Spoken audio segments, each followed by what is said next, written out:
నా పాపను వాడారు, నా వైఫ్ పేరు ఇంక్లూడ్ చేశారు, నా పాప పేరు ఇంక్లూడ్ చేశారు. ఇప్పుడు మా అమ్మను అడ్డు పెట్టుకొని హాస్పిటల్లో ఉన్నారని అబద్ధ ప్రచారాలు చేస్తూ అడ్మిట్ అయి ఉన్నారని కన్న తల్లి మీద ఇలా చేయకండి, మీకు దండం పెడతాను. మాట్లాడుకునేదానికి నేను ఎప్పుడు సిద్ధమే. Thank you. మనోజ్ గారు కొద్దిసేపటి క్రితమే సాయంత్రం వరకు సమస్య పరిష్కరిస్తామని చెప్పారు. దానిపైన మీరు ఏం చెప్తారు?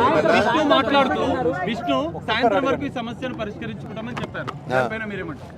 అయితే మంచిదే కదండి, అందరికి మంచి జరిగితే మంచిదే కదా. ఊరోళ్ళందరికీ మంచి జరగాలి.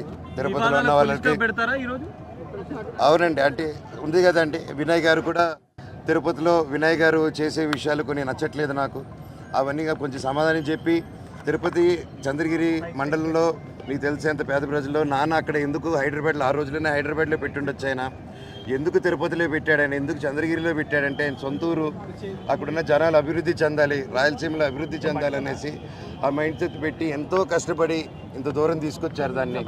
ఈరోజు ఎవరో వచ్చేసి దాన్ని ఒక ఎడ్యుకేషనల్ బ్యాక్గ్రౌండ్ ఉందో లేదో కూడా తెలియదు, వచ్చి అలా చేయడం, ఒక పేద ప్రజల్ని ఒక మీట్ అవ్వకుండా చేయడం అంటే నాన్నగారి దగ్గరికి వెళ్ళలేకపోతున్నారు, ఆయన వరకు రీచ్ అవ్వట్లేదు. అది ఆయన తెలియపరచారన్న నా తపనని ప్రయత్నాన్ని ఆపుతున్నారు.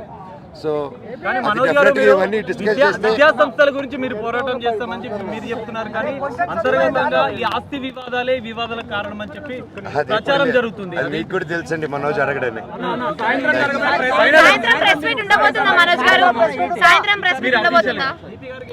తప్పకుండా అండి, కాకపోతే క్రౌడ్ గ్యాదరింగ్ ఉండకూడదు అన్నారు కొద్ది రోజులు.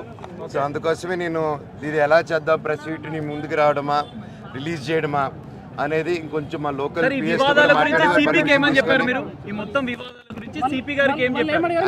సిపి గారితో ఏం డిస్కస్ చేసినా డిస్కస్ చేయకూడదండి. నేను అఫీషియల్ గా వాళ్ళు చెప్తేనే కరెక్ట్. అర్థం కాలేదు, మీరే తెలియదు.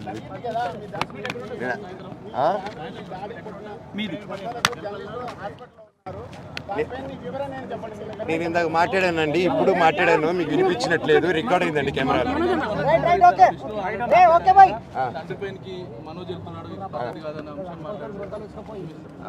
సీసీటీవీ ఎక్కడని అడగండి. తీసుకొస్తా అన్నారు. విజయ్ అనే వ్యక్తిని, కిరణ్ అనే వ్యక్తిని ఆల్రెడీ పట్టుకుని ఉన్నారు. ఇప్పుడు విజయ్ అనే వ్యక్తిని కూడా పట్టుకుని వచ్చి ఇంట్రోగేట్ చేస్తున్నారు. ఈ మొత్తం వివాదానికి విష్ణే కారణం అంటారా? అంటే కుట్రలు జరుగుతున్నాయని చెప్పి మీరు ఆరోపిస్తున్న నేపథ్యం. మా నాన్న అయితే కాదండి, మా నాన్న దేవుడు. ఆయన ఈ రోజు ఏదైతే చూస్తున్నారు మీరు ఆయన అగ్రెషన్ కాదు. ప్రతి ఒక్కరూ ఇంటి దగ్గర కూడా ఏ గొడవలు లేకుండా అంత పీస్ఫుల్గా, ఇంటి బయట కూడా గొడవలు లేకుండా పీస్ఫుల్గా ముందుకు తీసుకెళ్తారు. అండ్ నేను కూడా మాట ఇచ్చాను, నా తరపు నుంచి ఏ గొడవ ఉండదు అనేసి. సో ప్రతి ఒక్కరికి, అలాగే దెబ్బ తగిలిన మీడియా మిత్రులకి అందరికీ సారీ చెప్తున్నాను. అలాగే మా అమ్మగారు హాస్పిటల్లో లేరు.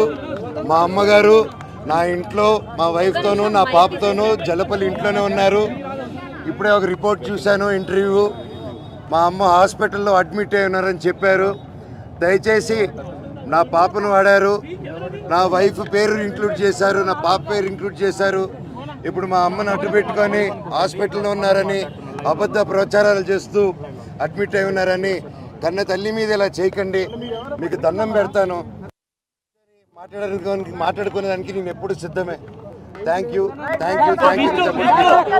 మనోజ్ గారు కొద్దిసేపటి క్రితమే సాయంత్రం వరకు సమస్య పరిష్కరిస్తామని చెప్పారు. దానిపైన మీరు ఏం చెప్తారు? విష్ణు సాయంత్రం వరకు ఈ సమస్యను పరిష్కరించుకుంటామని చెప్పారు. దానిపైన మీరేమంటారు? అయితే మంచిదే కదండి, అందరికి మంచి జరిగితే మంచిదే కదా. ఊరోళ్ళందరికీ మంచి జరగాలి. తిరుపతిలో ఉన్న వాళ్ళకి పెడతారా ఈరోజు? అవునండి, అంటే ఉంది కదండి. వినయ్ గారు కూడా తిరుపతిలో వినయ్ గారు చేసే విషయాలు కొన్ని నచ్చట్లేదు నాకు. అవన్నీ కొంచెం సమాధానం చెప్పి తిరుపతి చంద్రగిరి మండలంలో మీకు తెలిసేంత పేద ప్రజల్లో నాన్న అక్కడ ఎందుకు హైదరాబాద్లో ఆ రోజుల్లోనే హైదరాబాద్లో పెట్టుండొచ్చు. ఆయన ఎందుకు తిరుపతిలో పెట్టాడు, ఆయన ఎందుకు చంద్రగిరిలో పెట్టాడంటే ఆయన సొంతూరు, అక్కడున్న జనాలు అభివృద్ధి చెందాలి, రాయలసీమలో అభివృద్ధి చెందాలి అనేసి ఆ మైండ్ సెట్ పెట్టి ఎంతో కష్టపడి ఇంత దూరం తీసుకొచ్చారు దాన్ని. ఈరోజు ఎవరో వచ్చేసి దాన్ని ఒక ఎడ్యుకేషనల్ బ్యాక్గ్రౌండ్ ఉందో లేదో కూడా తెలియదు, వచ్చి అలా చేయడం, ఒక పేద ప్రజల్ని ఒక మీట్ అవ్వకుండా చేయడం అంటే